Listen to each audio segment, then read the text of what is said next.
안녕하십니까? 행복한 안식일입니다.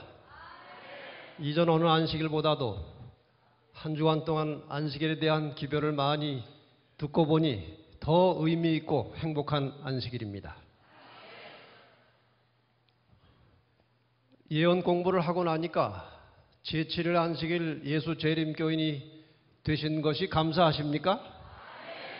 이렇게 좋은 교회를 무슨 백으로 오셨습니까? 정말 하나님 은혜 감사합니다. 이번 한 주간 동안 하나님께서 이 집회에 분명히 함께 하셨음을 저희는 느낄 수 있었습니다. 우선 각 지역마다 말씀이 선포될 때에 성령께서 함께 하셨음을 우리 모두는 다 같이 경험했습니다. 성령의 역사는 기도 없이 일어나지 않은 것입니다. 이번 전도회를 위해서 전국의 수많은 성도들이 간절한 기도를 드리셨습니다. 개인적으로 제가 기도하시는 많은 분들의 이야기를 들었습니다. 하나님께서 우리와 함께 하심을 감사합니다. 또 날씨도 사실 일기예보에 의하면은 장마 기간입니다. 아마 이거 예보해 놓은 사람이 도대체 왜 이럴까 그랬을 것입니다. 이게 제주도에 걸려가지고 지금 올라오질 못하고 있어요. 물론 비를 애타게 길하시는 분도 계시겠지만 하나님께서 아마 전도회 때문에 잠깐 멈추셨다가 충분한 비를 주실 것입니다. 예, 감사합니다. 이번이 전도 집회를 주최하고 주관하고 수고하신 이 영남합회에 다시 한번 감사를 드립니다. 우리 이지춘 합회장님과 임원들 그리고 여러 부장님들의 수고, 특히 선교부장 우리 이병주 목사님의 노고에 진심으로 감사합니다. 그리고 영남합회 모든 목회자들이 한 마음으로 같이 협력하시고 도와주시고 같이 일하셨습니다. 우리 모든 목회자들의 수고에 진심으로 감사합니다. 그리고 적극적으로 참여하신 교회 장로님들, 집사님들, 모든 성도님들에게 이 자리를 빌어서 다시 한번 감사의 인사를 드립니다.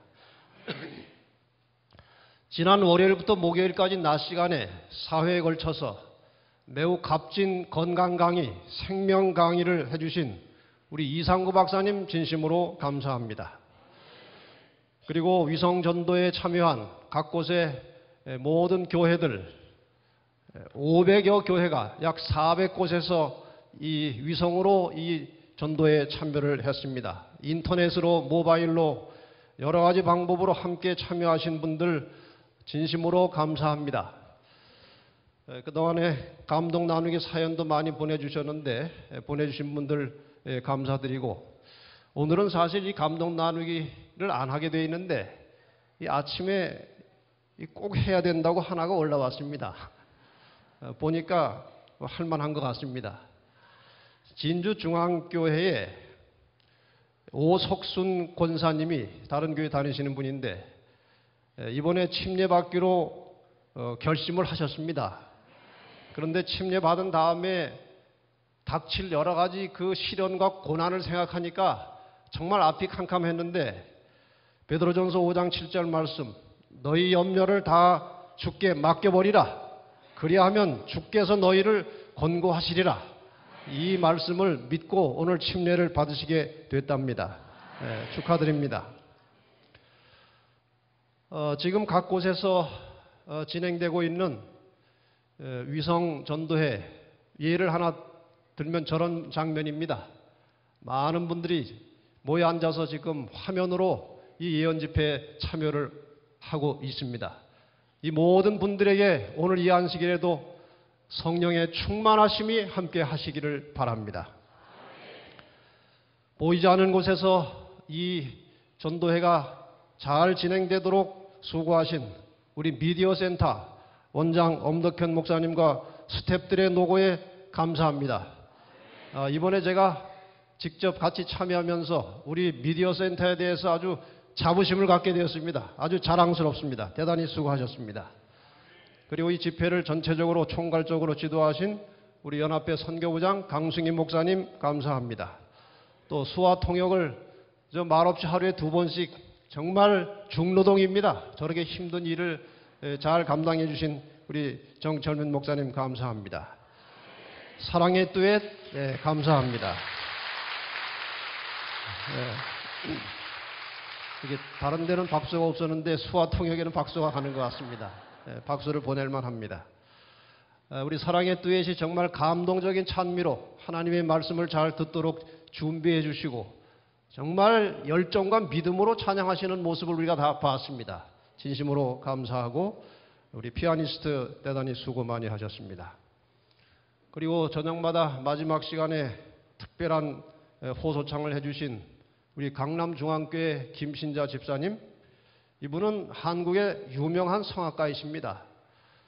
이화여대 교수 재직 시에 거의 은퇴할 무렵에 재림교회 기별을 받으시고 장로교회에서 우리 제7일 안식일 예수 재림교회로 과감한 결단을 내리시고 개혁을 하셨습니다.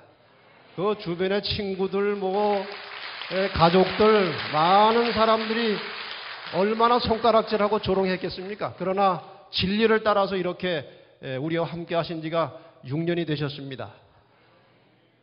연세가 얼마인 줄 아십니까? 목소리 들으면 40인데 나이는 72세십니다. 믿음으로 정말 신앙으로 참여해 주셨습니다. 안식일도 아주 철저하게 지키시고 아주 자기가 좋아하는 후배 또 동료들의 공연이 있어도 안식일 오후에는 가시지 않습니다. 아주 성실한 신실한 재림교인으로 지금 살고 계십니다. 전도의 현장에 참여하신 우리 부산 지역의 모든 성도 여러분들을 함께 하신 분들, 성도는 아니지만 이 교회 교인은 아니지만 말씀을 듣기 위해서 오신 여러분들 진심으로 감사합니다. 이제 우리 두 번 감사를 한번 하십시다. 제가 하면 따라하세요. 하나님 감사합니다. 하나님 감사합니다. 수고하신 모든 분들에게 수고하셨습니다. 수고하셨습니다. 예. 이래서 이제 오늘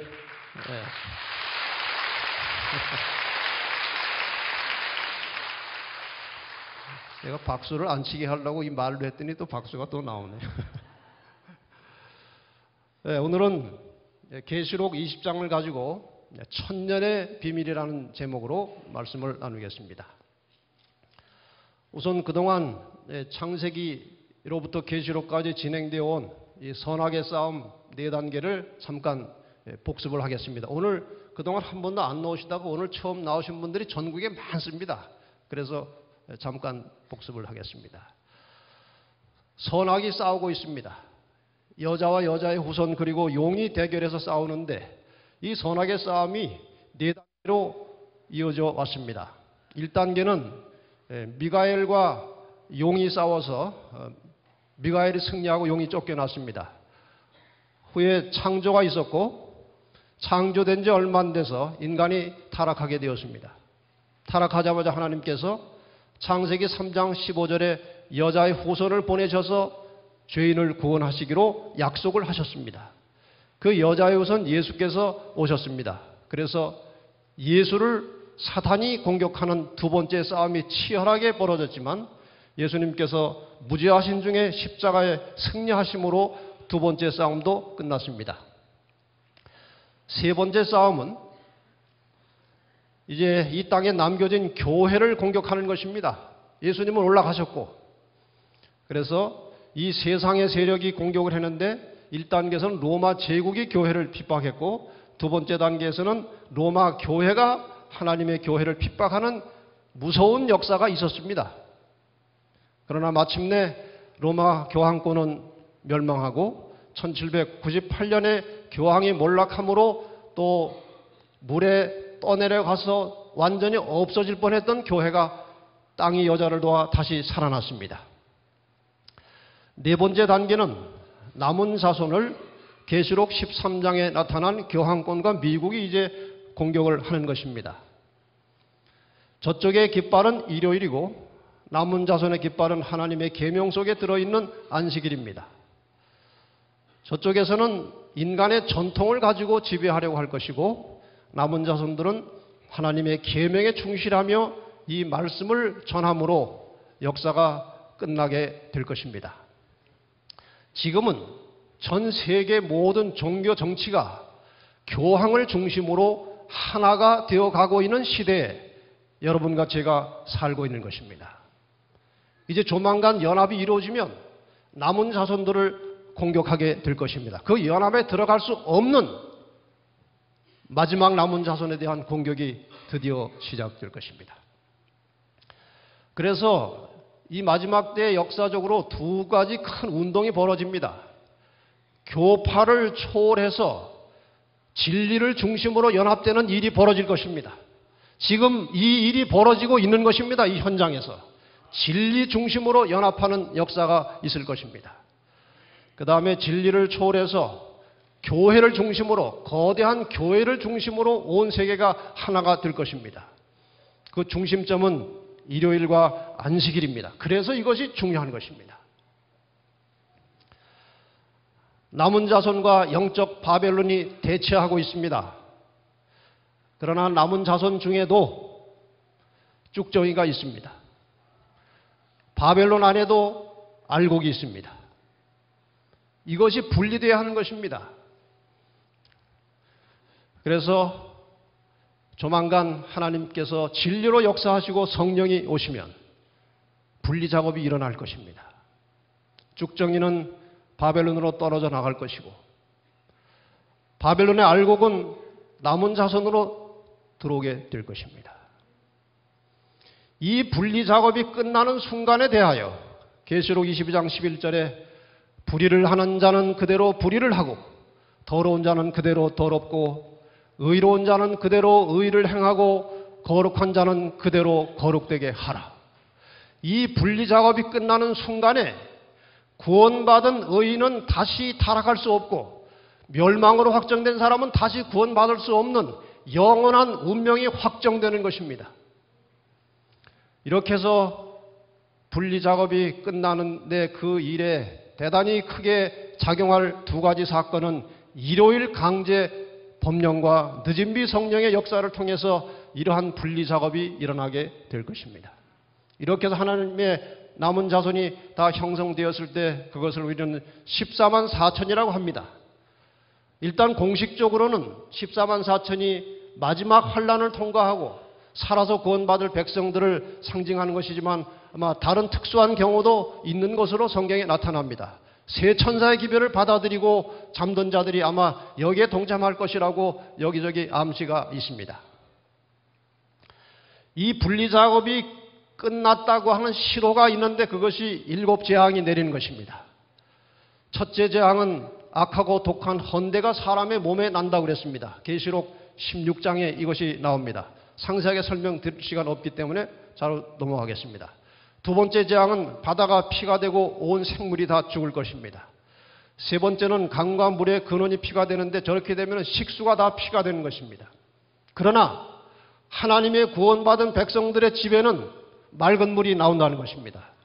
옛날에 애굽에서 이스라엘 백성들이 나오기 직전에 애굽에 재앙이 내릴 때 흑암의 재앙이 내려도 이스라엘 집에는 광명이 있었듯이 이 재앙이 구원받은 성도들에게는 임하지 않을 것입니다.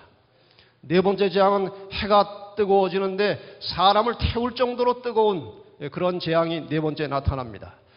다섯 번째 재앙은 흑암 재앙입니다. 여섯 번째 재앙은 재앙 이름이 나오지 않고 아마겟돈 전쟁이 준비되는 것으로 나옵니다. 이 아마겟돈 전쟁은 상당히 어려운 대목입니다. 그래서 어떤 사람이 하도 어려우니까 아마 겟돈 전쟁인가 보다 그랬어요. 겟돈 전쟁이 아니고 아마겟돈이라는 말은 하르라고 하는 말과 무기또가 합성된 말입니다. 하르 무기또 해석하면 무기또의 산들 그런 것입니다. 무기또는 이스라엘 약간 북쪽에 위치하고 있는데 고대로부터 모든 중요한 전쟁이 다 거기서 일어났습니다. 무기또를 점령하면 거의 이기는 것입니다. 그래서 아마 마지막 전쟁에 대한 상징으로 아마겟돈이라는 말이 주어졌는데 저것은 지구 역사의 마지막에 일어날 영적이면서도 실제적인 전쟁을 가리키는 것입니다. 이제 아마겟돈 전쟁 준비가 완료되면 하늘에서는 되었다라고 하는 소리와 함께 이 땅에서는 큰 지진과 우박이 떨어지면서 마지막 전쟁이 터지는 것입니다. 온 세상이 구원받은 백성들을 잡아 죽이려고 하는 것입니다. 달려드는 것입니다. 이제 하나님의 백성들은 하늘을 봐도 중보자는 없고 옆에는 다 죽이려고 하고 아주 격심한 고난과 투쟁 속으로 몰려 들어갑니다. 바로 그 순간에 하늘에서 주님이 나타나시는 것입니다. 각시대 대정지 640, 641페이지 보면은 하늘에서 하나님의 음성이 들리고 예수님께서 재림하실 날짜와 시간이 선포되고 하나님의 백성들에게 영원한 언약이 주어진다. 가장 큰 뇌성처럼 하나님의 음성은 온 땅에 들린다. 하나님의 백성들은 서서 그들의 눈을 위를 향하여 주목하고 귀를 기울인다. 그들의 얼굴은 하나님의 영광으로 환하여지고 마치 모세가 시내산에서 내려온 때와 같이 빛난다. 악인들은 그들을 쳐다볼 수 없다. 안식일을 거룩히 지킴으로 하나님을 존경해온 사람들에게 축복이 선고될 때 큰 승리의 함성이 일어난다. 드디어 하늘에서 주님께서 나타나시는 것입니다. 곧 사람의 손바닥만한 작은 검은 구름이 동쪽에서 나타난다. 그것은 그리스도를 두르고 있는 구름인데 멀리서는 어둠에 둘러싸인 것처럼 보인다. 하나님의 백성들은 그것이 인자의 징조임을 깨닫는다.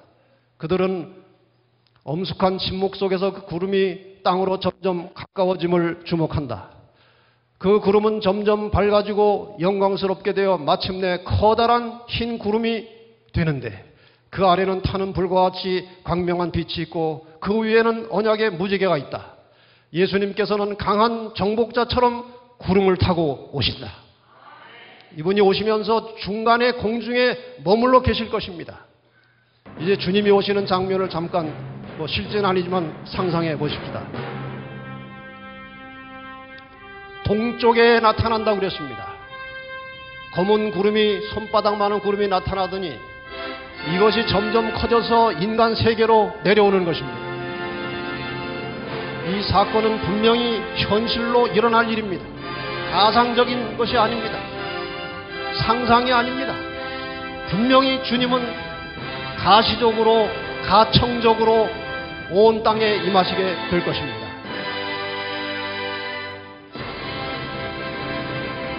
분명히 주님은 이 땅에 내려오실 것입니다.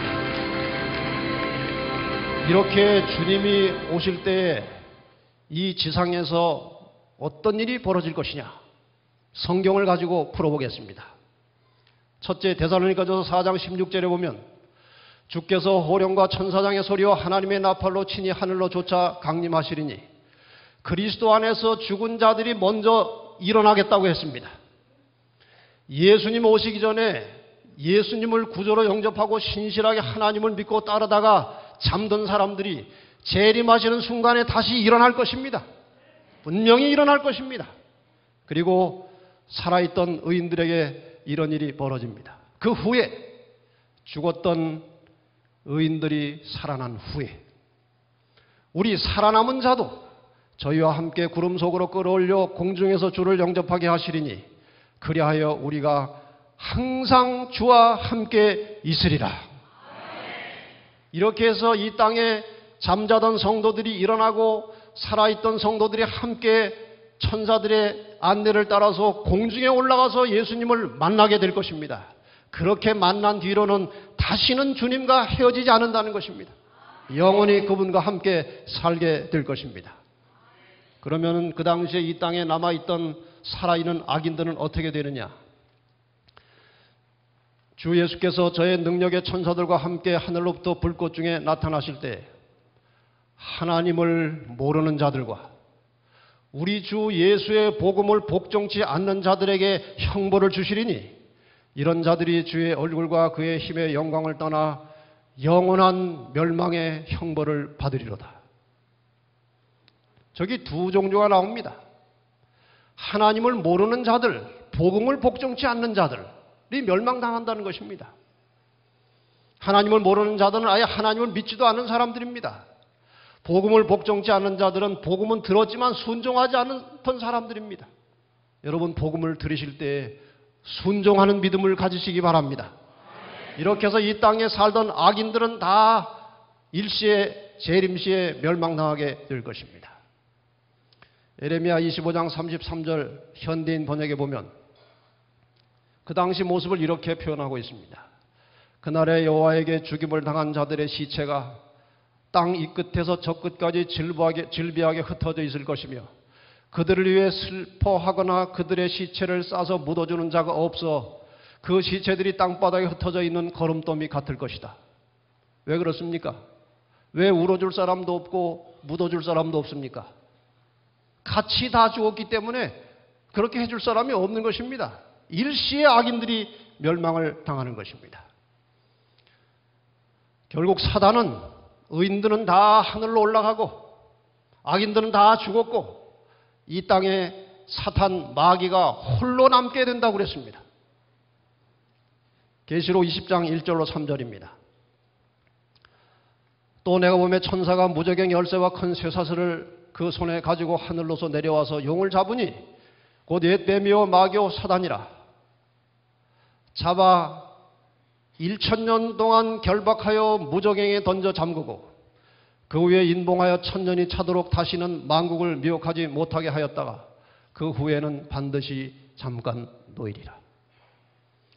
여기 사단이 결박됐다는 표현을 큰 쇠사슬을 가지고 와서 묶어 놓은 것처럼 그렇게 표현을 하고 있습니다마는 사단이라는 존재가 사람처럼 쇠사슬에 묶인다고 꼼짝 못할 존재가 아닙니다. 이것은 상징적인 단어입니다. 다시 말해서 의인은 다 하늘로 갔고 악인은 다 죽은 아무도 없는 땅에서 홀로 있는 그 상태를 결박됐다고 표현하는 것입니다. 그런데 그 결박된 상태가 얼마나 가겠다고 했습니까? 1000년이 차기까지 아무 일도 못하다가 그 후에는 1000년이 차고 나면 반드시 잠깐 놓이겠다고 그랬습니다. 과연 그 놓였을 때 무슨 사건이 일어날 것인가? 그것은 나중에 다시 공부하겠습니다. 이렇게 해서 예수님께서 재림하실 때 일어날 사건들은 죽은 의인의 부활, 살아있던 의인들이 승천하고 악인들은 멸망하고 사단이 결박되는 일이 예수님의 재림시에 있을 것입니다. 그 다음에 1000년이라고 하는 말이 나옵니다. 이 1000년은 구원받은 성도들은 하늘에 가서 있는 시간입니다. 하늘에서 구원받은 성도들이 여러 가지 일을 많이 재미있게 할 것입니다. 정말 환상 같은 그런 세상입니다. 나중에 이게 우리가 적절하게 표현을 못합니다만 나중에 이제 기록된 말씀으로 제가 잠깐 하늘나라를 소개하겠습니다. 자, 그럼 1000년 동안에 하늘에서 무슨 일이 있을 것인가? 계시록 20장 4절로 6절에 보면 또 내가 보좌들을 보니 거기에 앉은 자들이 있어 심판하는 권세를 받았더라. 무슨 권세요? 심판하는 권세를 받았더라.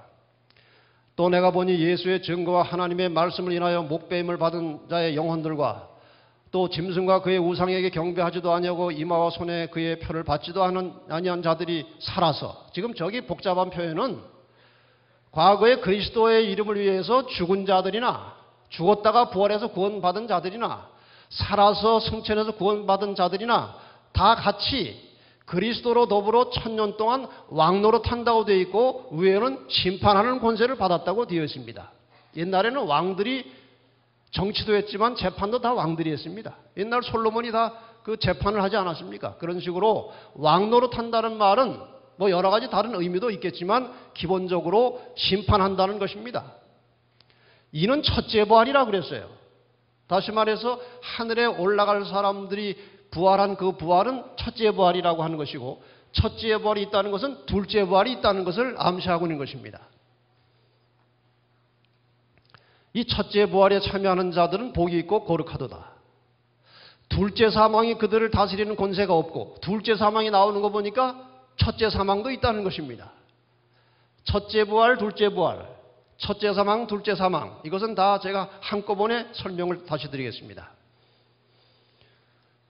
둘째 사망이 그들을 다스리는 권세가 없고 도리어 그들이 하나님과 그리스도의 제사장이 되어 1000년 동안 그리스도로 더불어 왕노릇하리라. 심판하겠다. 예수님 재림 전에 심판이 한 번 있습니다. 그것을 우리가 재림 전 심판 혹은 조사 심판이라고 합니다. 재림 전에 하늘에서 있는 심판은 이 땅에서 예수를 믿는다고 공언하는 자들 중에 구원받을 사람을 확정짓는 심판이 하늘에서 진행 중입니다. 그리고 이제 우리가 하늘에 올라가서 그리스도와 함께 왕노릇하면서 할 심판은 이 땅에 죽은 악인들에 대해 심판을 하는 것입니다. 죽은 악인들은 우리가 올라가서 그리스도와 함께 심판하겠다고 되어 있습니다. 사도 바울도 이 사실을 미리 계시로 보았고 고린도전서 6장 2절 3절에 이렇게 미리 말씀을 했습니다. 성도가 세상을 판단할 것을 너희가 알지 못하느냐? 우리가 천사를 판단할 것을 너희가 알지 못하느냐? 다시 말하면 구원받은 성도들이 하늘에서 심판할 때는 이 땅에 악한 천사들까지 포함해서 심판하겠다는 것입니다. 이렇게 해서 이제 하늘에서는 심판이 진행되고 이 땅은 황폐한 가운데서 천년이 지나가게 될 것입니다. 사단이 혼자 갇혀 있는 것입니다. 그래서 천년기 동안 일어날 일들은 지구가 황폐하게 되고 사단은 갇혀 있고 악인들은 죽어 있고 성도들이 세상을 심판하는 일이 천년 동안 있게 된다는 것입니다. 자, 이제 천년이 다 찼습니다. 무슨 일이 벌어질까요? 천년이 다 지나갔습니다. 이 천년기 후에 일어날 사건들은 정말 드라마틱한 것입니다. 우선 스가랴 14장 4절 5절 말씀을 보겠습니다. 이 말씀은 사람들이 잘 보지 않는 말씀이에요. 그러나 아주 중요한 것입니다. 그날에 그의 발이 예루살렘 앞 곧 동편 감람산에 서실 것이요. 감람산은 그 한가운데가 동서로 갈라져 매우 큰 골짜기가 되어 산 절반은 북으로 절반은 남으로 옮기고 나의 하나님 여호와께서 임하실 것이요. 오시겠다는 것입니다. 모든 거룩한 자가 주와 함께 하리라. 이게 무슨 말입니까? 재림할 때 그분의 발이 땅에 닿습니까? 안 닿습니까? 안 닿습니다. 그런데 여기는 그의 발이 땅에 닿겠다고 되어 있습니다. 하늘의 모든 가족들이 이 땅으로 다시 내려오는 장면입니다. 구원받은 성도들과 하늘의 모든 가족들이 이 땅으로 이주해 내려오는 엄청난 장면이 저 말씀 속에 들어있는 것입니다. 그리고 계시록 21장 2절에 보면 예수님께서 우리를 위해서 예비하신 처소 새 예루살렘이 재림 때 내려오지 않고 그때의 천년 후에 내려온다고 되어 있습니다. 또 내가 보매 거룩한 성 새 예루살렘이 하나님께로부터 하늘에서 내려오니 그 예비한 것이 신부가 남편을 위하여 단장한 것 같더라. 너무나 찬란하고 아름다운 모습을 요한이 표현할 길이 없으니까 그냥 신부가 남편을 위하여 단장한 것 같더라. 여러분, 이 예루살렘 성은 재림 때 내려오지 않았습니다. 그렇죠? 이게 다시 올라갈 것이 뭐하러 내려오겠습니까? 이것이 내려온다는 것은 천년이 찬 후에 내려오는 것입니다. 하늘의 모든 가족들과 함께 예루살렘 성이 내려오는 것입니다. 이제 사단에게 무슨 일이 일어났습니까? 천년이 참에 사단이 옥에서 놓여 나왔다. 옥에서 놓여 나왔다고 하는 것은 쇠사슬이 풀렸다는 것이 아니고 할 일이 생겼다는 것입니다. 나와서 땅의 사방 백성, 뭐가 생겨났습니까? 땅에? 백성들이 생겨난 것입니다. 곧 곡과 마곡을 미혹하고, 곡은 무엇이고 마곡은 또 무엇입니까? 에스겔 38장 1절로 3절에 보면은 설명이 나옵니다. 여호와의 말씀이 내게 임하여 가라사대 인자에 너는 마곡 땅에 있는 곡, 곧 로스와 메섹과 두발 왕에게로 얼굴을 향하고, 마곡은 지명 이름이고 곡은 그 지명에서 일어나는 나라들의 왕 이름입니다. 왕들을 그저 곡이라고 하는 것입니다. 다시 말해서 곡과 마곡이라고 하는 것은 하나님을 대적하며 그 백성들을 공격하는 모든 세력들을 다 합쳐서 저기에서는 곡과 마곡이라고 한 것입니다. 사단이 모든 하나님을 대적하는 백성들을 모아서 싸움을 시작하는데 그 수가 바다 모래 같다고 그랬습니다. 어마어마하게 많은 이 악인의 무리들이 하나님의 성을, 백성들을 공격하라고 달려드는 것입니다. 자, 이제 여기에서 우리는 두 부활과 두 사망을 이해를 하고 넘어가야 되겠습니다. 예수님 재림하실 때의 부활을 의인의 부활이라고 합니다. 1000년이 지난 후에 또 한 번의 부활이 있을 것인데 악인의 부활입니다. 의인의 부활을 첫째 부활이라고 하고 악인의 부활을 둘째 부활이라고 합니다. 요한복음 5장 28절 29절에 분명히 말씀하셨습니다. 이를 기이 여기지 말라. 무덤 속에 있는 자가 다 그의 음성을 들을 때가 오나니 선한 일을 행한 자는 생명의 부활로 악한 일을 행한 자는 심판의 부활로 나오리라. 두 부활이 있습니다. 그렇죠? 생명의 부활이 있고 심판의 부활이 있는 것입니다. 생명의 부활은 재림 때 일어나는 첫째 부활이고 심판의 부활은 1000년이 지난 후에 일어나는 둘째 부활, 그것이 심판의 부활입니다. 이해가 되셨죠? 첫째 부활, 둘째 부활. 그럼 첫째 사망은 무엇인가? 예수님 재림 전에 죽은 모든 의인과 악인의 죽음이 첫째 사망입니다. 그 다음에 둘째 사망은 악인들이 부활해가지고 계속 살겠습니까? 죽겠습니까? 사망하게 되어 있습니다. 그래서 악인은 몇 번 죽습니까? 2번 죽는 것입니다. 그래서 1000년이 지난 다음에 악인들이 살아났다가 심판에 의해서 결정적으로 마지막 죽는 죽음을 둘째 사망이라고 하는 것입니다. 그러므로 이 땅에는 세 종류의 사람이 존재하게 될 것입니다. 하나는 한 번 죽는 사람이 있습니다. 누굽니까? 죽은 의인들이에요. 2번 죽는 사람이 있습니다. 누굽니까? 악인들입니다. 한 번 죽는 것도 억울한데 2번씩 죽습니다. 그런데 한 번도 안 죽을 사람도 있습니다. 누굽니까? 예수님 재림하실 때 살아있던 성도들은 한 번도 안 죽고 바로 영생으로 들어가는 것입니다. 아, 이 사람들은 정말 복받은 사람들입니다. 그 대신 마지막 짐승과 싸워야 될 사람들입니다. 그 환난을 통과하고 살아서 구원받은 영광스러운 무리에 우리 모두가 다 들어가게 되기를 바랍니다. 이제 저희가 지면에 널리 퍼져서 성도들의 진과 사랑하시는 예루살렘 성을 포위한 것입니다. 바로 이 순간에 예수 그리스도께서 높은 자리에 올라가셔서 예수님에 대한 대관식이 벌어지는 것입니다. 대쟁투 664페이지부터 보면 이제 그리스도께서는 원수들 앞에 다시 나타나신다.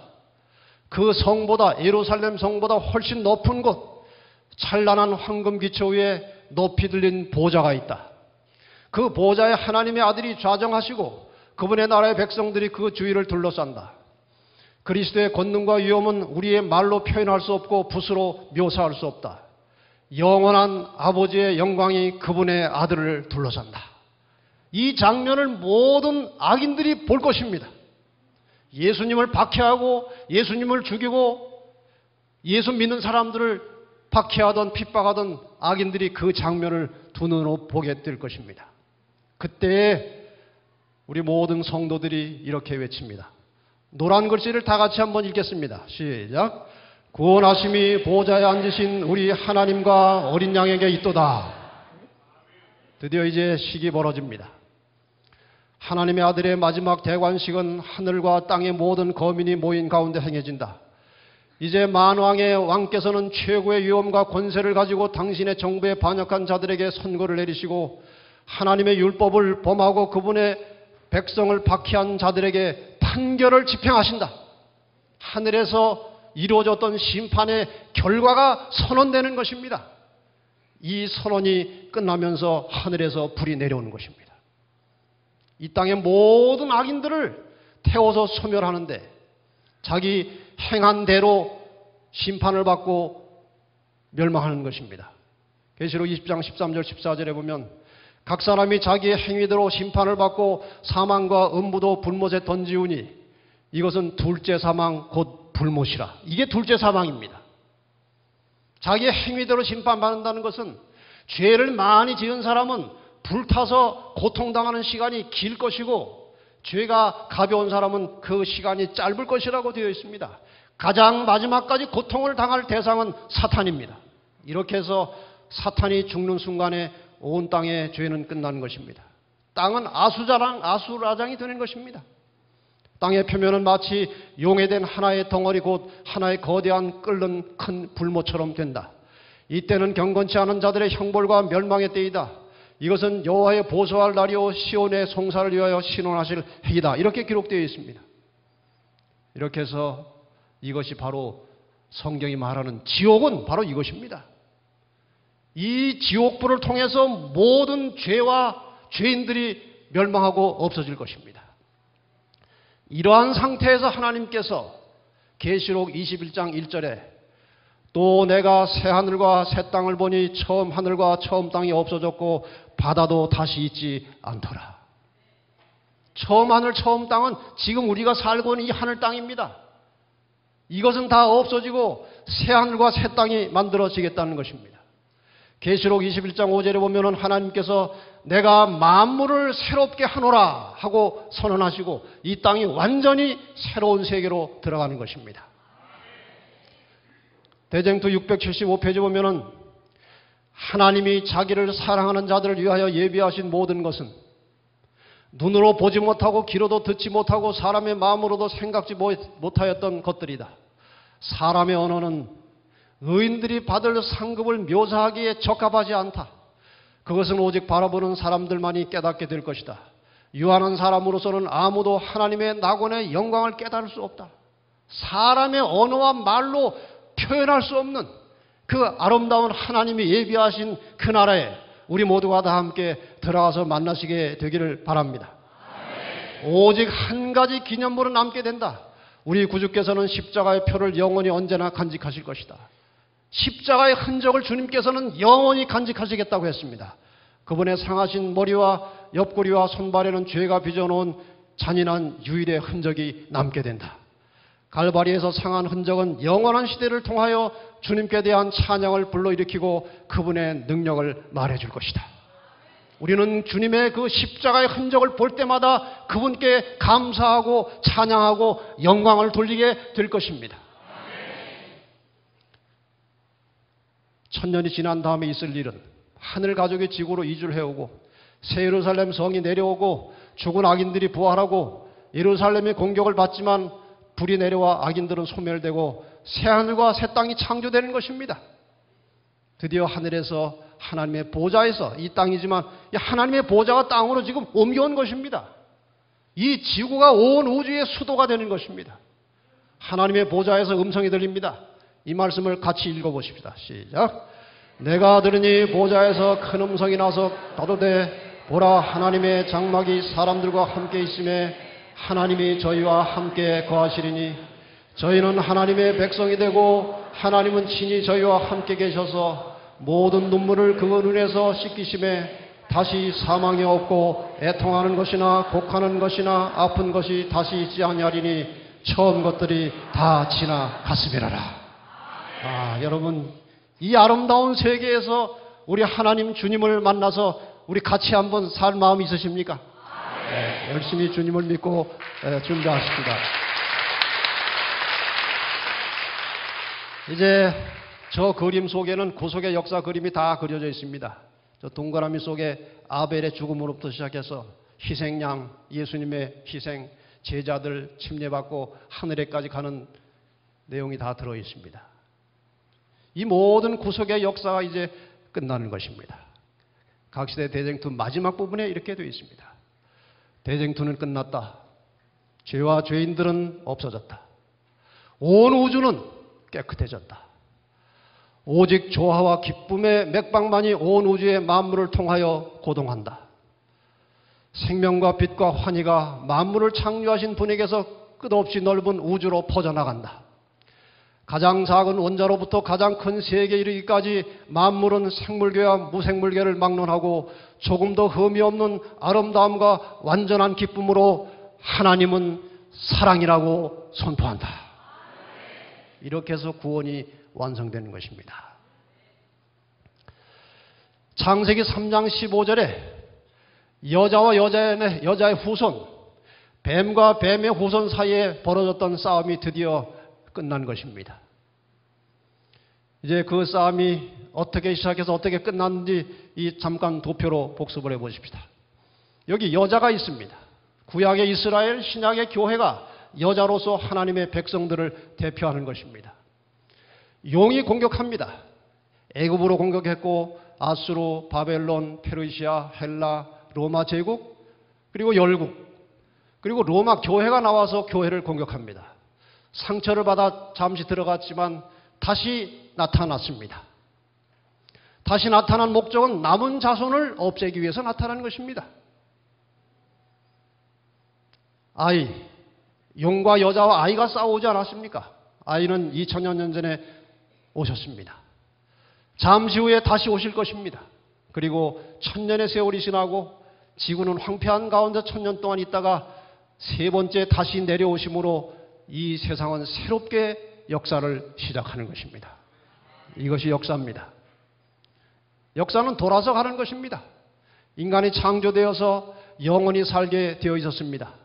그러나 인간이 타락을 해가지고 영원이라는 시간에서 벗어났습니다. 헛바퀴를 도는 것입니다. 노아 홍수가 있었고 바벨탑 사건, 그리고 아브라함을 보내내서 이스라엘을 형성하시고 이스라엘을 통해서 예수 그리스도께서 오심으로 다시 영원으로 갈 수 있는 길이 열렸습니다. 교회는 박해를 받았고 그러다가 세속화됐고 종교 암흑시대가 왔고 종교 개혁이 있었고 미국의 개신교회가 크게 다시 번성하면서 남은 교회가 태어났고 교황권이 다시 살아나고 이 땅은 회복이 되어서 다시 영원히 가게 되는 것입니다. 이제 우리는 어떻게 살아야 되겠습니까? 오늘 하루가 우리에게 주어진, 우리에게 허용될 수 있는 마지막 날인 것처럼 경계하고 일하고 기도하고 살라고 말씀하십니다. 여러분, 오늘이 나의 삶의 마지막이라면 사람을 미워하겠습니까? 오늘이 나의 마지막이라면 우리가 시기하고 질투하고 하겠습니까? 이사야 55장 2절의 말씀을 보겠습니다. 너희가 어찌하여 양식 아닌 것을 위하여 은을 달아주며 배부르게 못할 것을 위하여 수고하느냐? 나를 청종하라. 내 말대로 좀 살아라 이것입니다. 헛수고 좀 그만하고 너희 마음대로 살지 말고 내가 시키는 대로 좀 살아보라는 것입니다. 그리하면 너희가 좋은 것을 먹을 것이며 너희 마음이 기름진 것으로 즐거움을 얻으리라. 여러분, 이제 세상에 대한 애착 좀 버리고 포기하시고 하늘을 향해서 가시기를 바랍니다. 저는 이제 마지막 이 순간에 전국의 재림 성도 여러분들에게 간곡히 호소합니다. 재림을 향하여, 예수님을 만나기 위하여, 천국을 향하여 우리는 지금 여행하고 있는 나그네라는 사실을 잊어버리지 마시기를 바랍니다. 이 세상을 나그네처럼 초연해서 사시기를 바랍니다. 우리의 목적지는 이 땅이 아니고 새하늘, 새 본향을 향해서 여행하는 사람들입니다. 여행을 하는 동안에 우리가 해야 될 중요한 일이 있는데 그것은 복음을 전하는 것입니다. 주님이 다시 오시는 복음을 전하는 것입니다. 예수를 믿고 구원받는 복음을 전하는 것입니다. 이 복음을 전하는 것이 우리의 신앙을 유지하고 우리의 품성을 변화시키는데 필수적인 것입니다. 선교 정신을 품고 사람을 대하고 활동을 하면은 내가 변화하게 되어 있습니다. 선교 정신을 품고 사람을 대하고 사랑으로 접촉해 갈 때 내가 변하게 되어 있습니다. 선교하지 않으면 내가 죽고 내가 전도하지 않으니까 남도 죽고 전도하지 않은 사람들이 모인 교회도 죽어가는 것입니다. 이번 기회에 우리가 다시 한번 일어나서 이 새천사의 기별을 재림교회의 독특한 이 마지막 메시지를 힘차게 증거하게 되기를 바랍니다. 우리의 시간을 바치십시다. 우리의 노력을 바치십시다. 복음 전도를 위해서 우리의 재물을 기꺼이 헌신하는 일이 일어나게 되기를 바랍니다. 지금 재정만 넉넉하면 이 전국 교회를 향해서, 전국 7만 개 계신 교회를 향해서 신문으로, 책으로, 여러 가지 다양한 방법으로 이 기별을 그저 물처럼 쏟아 부을 수 있는 방법들이 있는데 자금이 모자라서 우리가 그 일을 못하고 있는 것입니다. 혹시 개인적으로 교회 사업에 정말 헌신할 분들이 계시면 연락해 주시길 바랍니다. 우리가 다 함께 힘을 모아서 이 마지막 시대에 복음을 신속하게 전파하게 되기를 바랍니다. 우리가 다른 사람을 대하는 모습은 내가 하나님의 백성인지 아닌지를 판가름하는 것입니다. 내가 진정한 그리스도인지 아닌지를 판가름하는 길은 내가 사람을 어떤 마음으로 대하고 사느냐 하는 것입니다. 사랑을 품고 사람을 대하고 온 한국 재림교회가 사랑으로 하나로 연합되게 되기를 바랍니다. 이제 온 한국 재림교회가 한 마음으로 연합돼서 영광스러운 주님의 재림의 날을 바라보면서 열심히 전도하십시다.